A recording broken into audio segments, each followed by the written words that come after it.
Hello and welcome to Motors for the Masses, and today we have siblings that wear different shoes. So let's roll the intro and get cracking.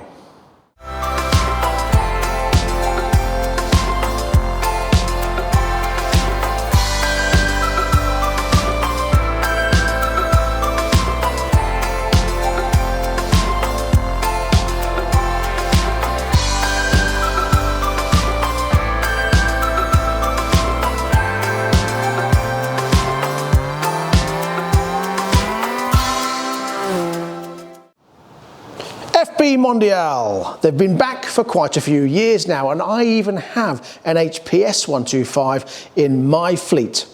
The SMX has also been around for a while now, but for 2022 they are back with new dresses. They're for an Enduro and a Supermoto. Let's take a closer look at them.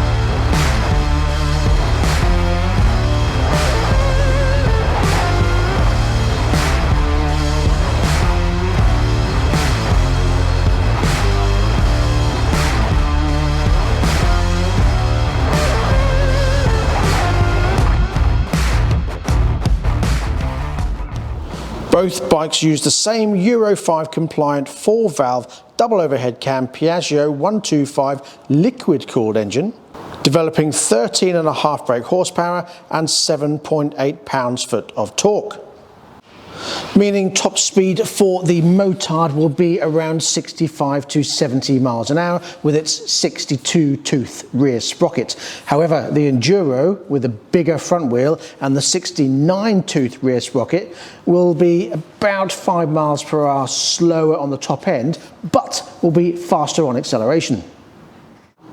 Both bikes use a 6-speed gearbox, and both bikes have a 6-litre fuel tank, which isn't huge, but it does go with the style of bike that it is. Now, depending on the rider, of course, MPG, realistic MPG, is around 80. Both bikes use the same 40mm upside down forks on the front and the same monoshock on the rear. Both bikes use the combined braking system, but the Enduro has a 260mm front disc, whereas the Motard has a 300mm disc. Now, as the Enduro is mostly used off-road, you use back brake more than you do front brake, whereas this is a road machine, front brake is slightly more important.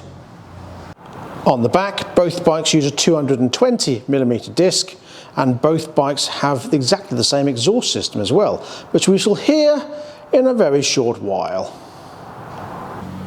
Of course, one of the very noticeable differences is the size of wheels and tyres. Now, the Motard, being a road machine, has 17-inch wheels front and rear, 100 on the front and a 130 on the rear, whereas the Enduro, with the Enduro off-roady but also can be used on road tyres, has a 21-inch front wheel with a 90 profile tyre, or 90 width tyre, sorry, and a 120 rear tyre on an 18-inch wheel.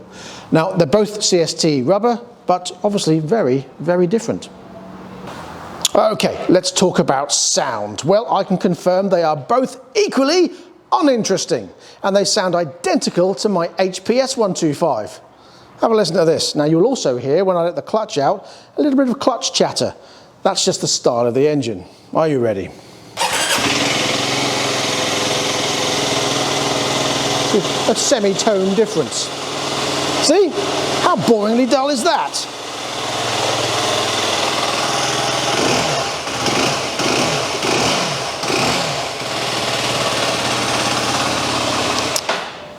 Welcome to the world of Euro 5-edness. It's dull. Deal with it. So that just goes to show that all the sound comes from here and here. And this bit, even though the HPS has 2 shotgun exhausts, makes no difference to the sound whatsoever. It's still boring. Lights are present, you get them. They're just a standard bulb, but you do get sequential LED indicators. I like those. I have those on a few of my bikes. And lights on the back are also LED, as are the brake lights, and of course those sequential indicators. Both bikes are not too dissimilar as far as dimensions are concerned, apart from the obvious. Now, the Motard is 814 millimeters wide and the Enduro is 814 millimeters wide. Identical. However, this is 2.08 meters long, whereas the Enduro is 2.17 meters long. The Motard is 1.19 meters tall, whereas the Enduro is 1.25 meters tall. So there's a tiny bit of difference. However, they both weigh 122 kilos. Now, there is a slight difference in seat height. The Motard has a seat height of 890 millimeters. Now, I am 5'10.5" with a 31.5" inside leg, and I can be flat-footed on the floor with a slight tiny bend in my knee on the Motard. Now, this, I believe, is 914. I'm going to have to check. 945 millimeters on the seat height. Nearly got them all in my head.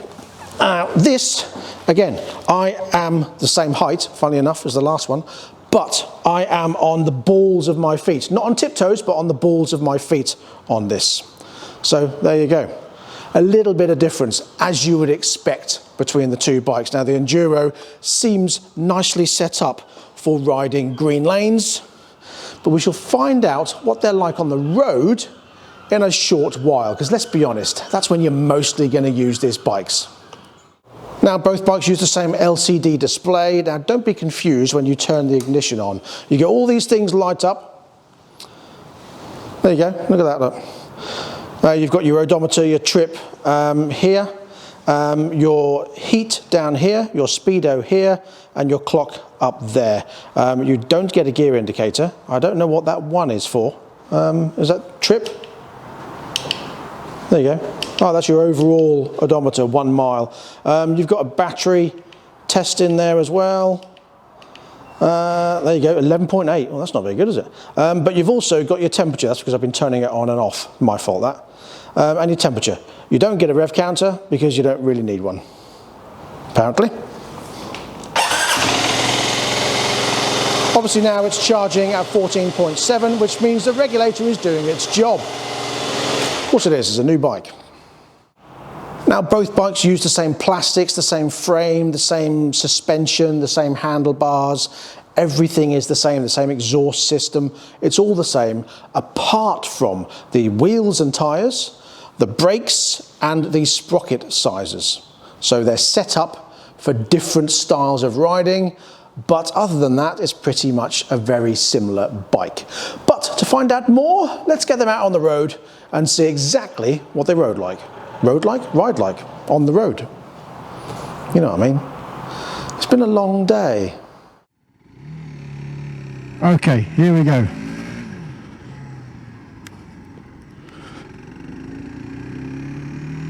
Initial thoughts? Well, despite these tyres, actually feels okay on the road. Now, I'm going to have to be gentle here because it is currently -1. So it isn't going to be a long, lengthy test ride today, I'm afraid. It's going to be an idea as to what it does, how it feels, and then I shall bring them back at a later date and do a more thorough test, including an off-road test. But for now, it's going to be an on-road test and see how it performs. I have to say, it feels pretty good.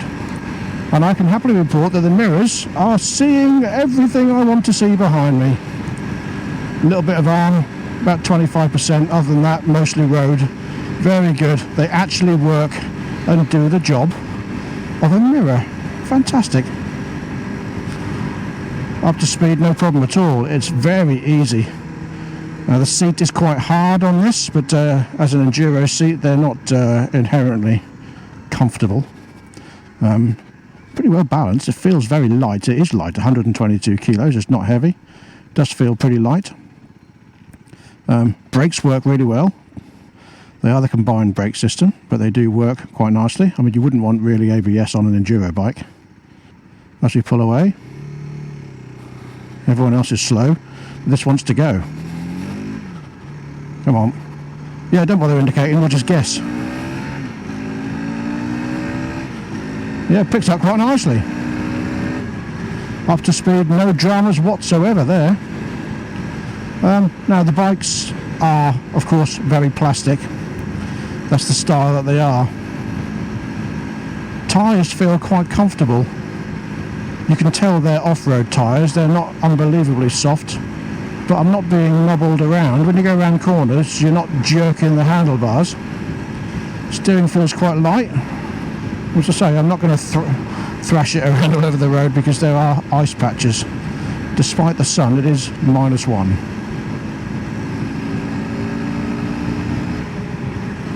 But I have to say, it's not disappointing at all. Now, being an enduro bike, I would expect it to be harsh and awful on the road, but it really isn't.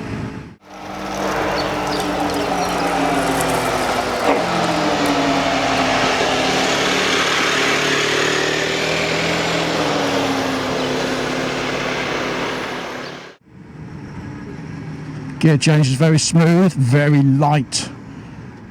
Brakes are working. You do have to turn your toe in a little bit to hit the gear lever. Again, it's inherent of this style of bike. I'm going to take it easy on this roundabout.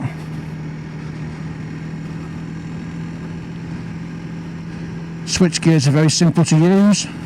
They feel quite solid.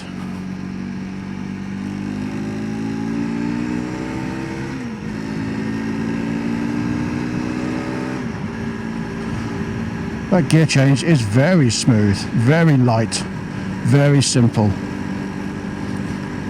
This actually rides really well. A lot better than I imagined. Apparently we're charging at 15.8 now. I am pleased that you can see out of the mirrors. You've got good visibility, good feel on the road, as in good presence. It's good that if I want to drop it down and go, it actually picks up. It doesn't just make noise, it actually does pick up. That's really good. Bearing in mind the bike needs running in properly. It's very pleasing. Initial thoughts? More than impressed, to be honest. For an enduro bike, I expected it to be a lot harsher, and it really isn't. This is perfectly usable on everyday roads. Perfectly usable. It's just quite enjoyable. I know I like to say it a lot, but the gear change is very smooth. Good balance. Don't need to put my feet down here. Very good balance. Yes. Oh, this picks up really well. I like this a lot. Now in a minute we shall get on the Motard and just see if there is any difference in how it rides.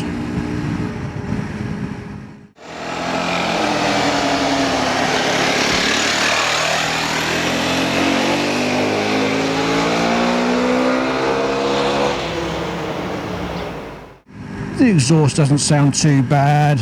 Once you're out on the road it sounds okay. I should imagine after a while on a journey the seat would get annoying because it does feel hard. So maybe a gel cover over it if you're doing longer distances or you've got more to your arse than I have.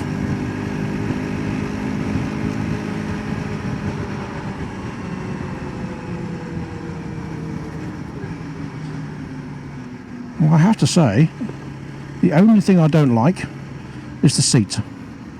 Other than that, you can't really feel the knobbles when you go around a corner. So much better than I expected it to be.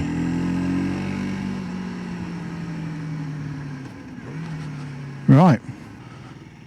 Now, one thing that I do want to point out is that when you want to manoeuvre it, how simple that is, look. So easy, so light, very nimble, very easy to manoeuvre. Fantastic. Right, so now onto the Motard. Now instantly you can feel this is lower. Stay there. Handlebars feel wider because obviously the bike is lower, if that makes sense, but obviously they're the same width. Pick up just the same, but I would say this is a little bit nicer to ride because you feel more in the bike than you do perched on top of the bike like you do with the Enduro. But having said that, this is what an Enduro is supposed to feel like. You're on top, in control of the bike. This, you're more in the bike. Pick up, ride, no difference whatsoever. You can feel that there's a difference with the tyres. Slightly softer on this Motard. Sorry if I'm sniffing, it is cold. Mirrors, just as visible. I can still see out of them, which is a bonus. I would say all this comes down to is how you prefer to ride. If you use a bike on the road every day, this is definitely the better choice. If you use the bike on the road but also want to do some green laning, then I would say the Enduro would be better for you. If you just want to use it on the road, then this one. And that really is all I have to say.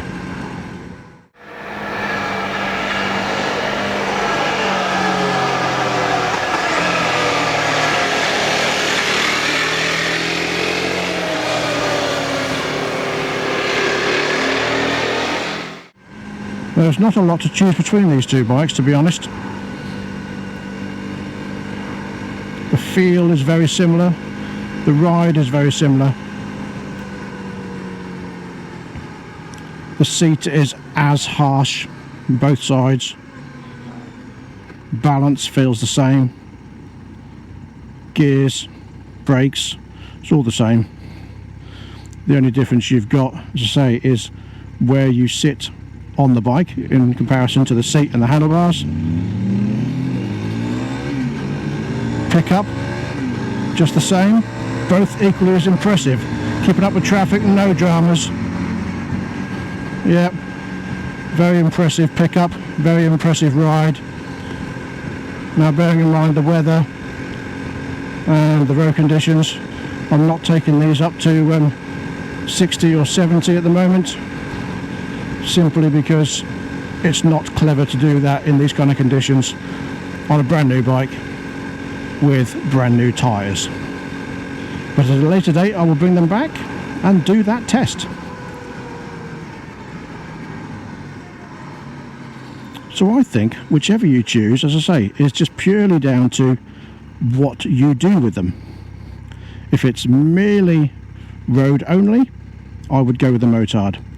If it's road, but you also want to do a bit of green laning, then the Enduro. And I have to say, what you will get is that this one, the Motard, will corner better, and it will feel grippier on corners and overall. That's just a natural thing because of the style of tyres.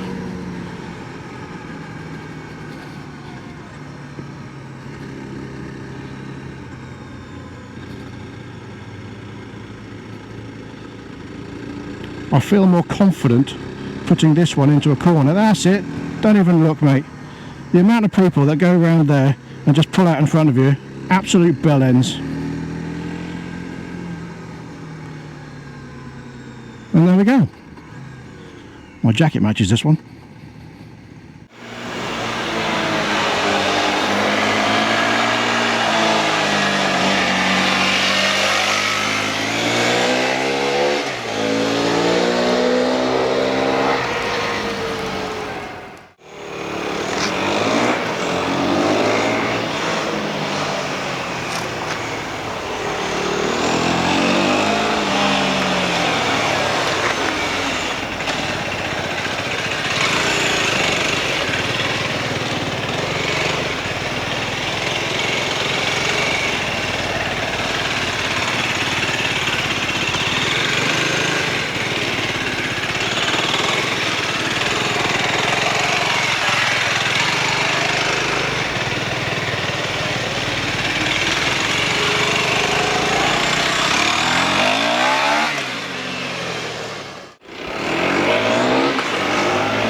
So there we go, both bikes ridden. Now what are my initial thoughts on those? Well, I have to say they both ride very similar but also quite different. Now what I mean by that is the gear change is the same, the handlebars are the same, apart from the fact that because the seat is higher on this one, the bars feel not quite so wide, if that makes sense. When you're standing up, this one is much better to ride, simply because obviously everything is slightly taller, so it's easier. You're not bending over like you are with this one. But let's be honest, you're most likely to stand up only on this one anyway when you're doing green laning and off-roading. Other than that, the gear change very smooth, the pickup very good, very pleased with that. It reminds me of my HPS. It's what a 125 should ride like, quick.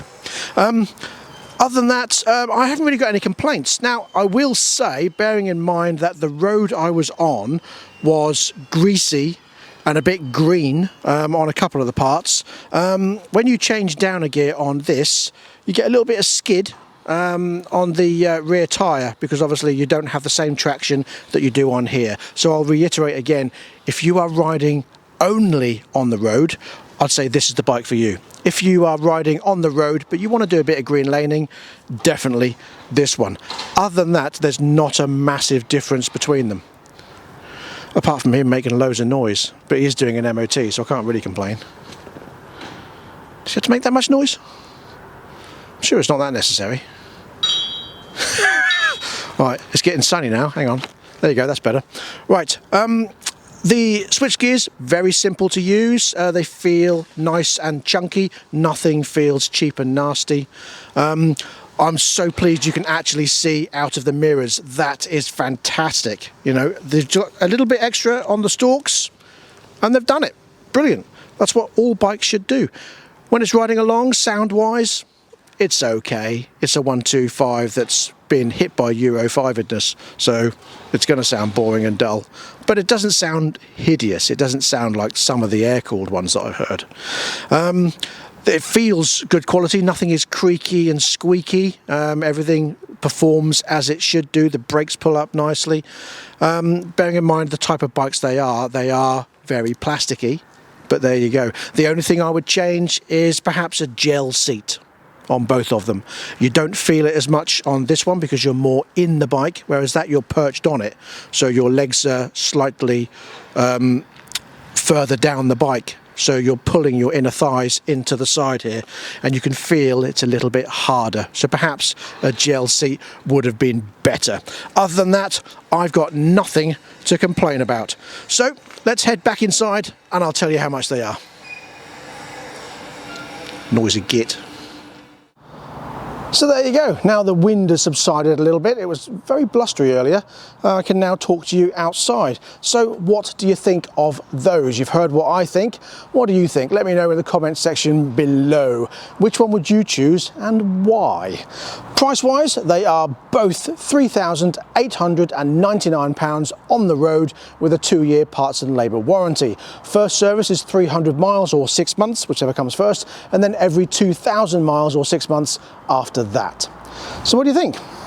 I'm pretty impressed. I like FB Mondial. I've never really had an issue with them, apart from the issues I had with the earlier model bikes, but these are Euro 5 and they actually ride really, really nicely. I was pleasantly surprised by the acceleration on this one. I like this, but I was pleasantly surprised by that. And that brings me to the end of this episode of Motors for the Masses. Thank you very much for joining me. I'll be back next time with another FB Mondial, the Imola, the new fancy looking scooter 125. So stay tuned for that. And of course, we'll be back with lots of other stuff as well. So until then, please ride and drive carefully, but have fun. Bye-bye.